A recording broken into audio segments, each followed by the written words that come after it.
কখনো কখনো একটা হুট করে নেওয়া সিদ্ধান্ত জীবনকে সবচেয়ে সুন্দর দিনটা উপহার দিয়ে দেয়। আজকে তেমনই একটা দিন ছিল।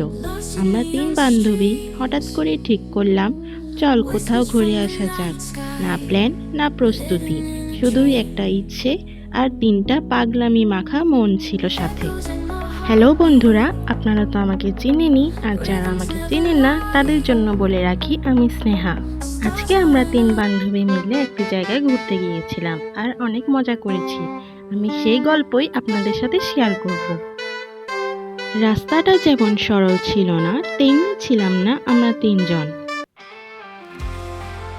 একজন বলছে, এই আমাকে ছবি তুলে দে, আর আরেকজন ছবি তুলে দিচ্ছিল, আর আমি সেগুলো সব ক্যামেরায় বন্দি করার চেষ্টা করছিলাম। এই হাসিগুলো, এই রাস্তাঘাট, এই মুহূর্তগুলো সব কিছু ধরে রাখার চেষ্টা করছিলাম।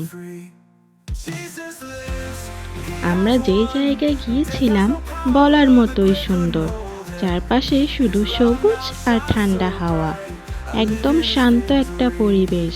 মনে হচ্ছিল শহরের ব্যস্ততা থেকে যেন আমরা খুব দূরে চলে এসেছি, কিন্তু তেমনটা মোটেও ছিল না। আমরা হাঁটছিলাম আর একে অপরকে বলছিলাম, দেখ কত সুন্দর। ছবি তুলছিলাম, ভিডিও করছিলাম, আর সাথে সাথে থেমে থেমে হেসে উঠছিলাম। মনে হচ্ছিল আজকের দিনটা একটু বেশি ভালো লাগছে। আসলে এমন সময়ই বোঝা যায় ছোট ছোট জিনিসও কত আনন্দ লুকিয়ে থাকে। তারপর আমরা একটি স্টলে চলে আসলাম, তারপর খেলাম ফুচকা। আহ, ছোটখাটো কিছু হলেও মনের মতো হলে সেটা রাজকীয় খাবারের চেয়ে কম মনে হয় না। আমরা খেতে খেতে হাসছিলাম। কেউ একজন বলছিল পুরোনো দিনের কথা, আবার কেউ ভিডিও করছিল, আর কেউ খেয়েই চলেছে। বন্ধুত্ব মানেই তো এমন, খাওয়ার মাঝেও গল্প, হাসির মাঝেও ভালোবাসা। আমরা বুঝতে পারছিলাম না কোনটা বেশি উপভোগ করছি, খাবার না বন্ধুত্বের এই খোলা বাতাস। বিকেল বেলার আলোটা একটু একটু করে নরম হচ্ছিল, চারপাশটাও যেন বেশ সুন্দর লাগছিল।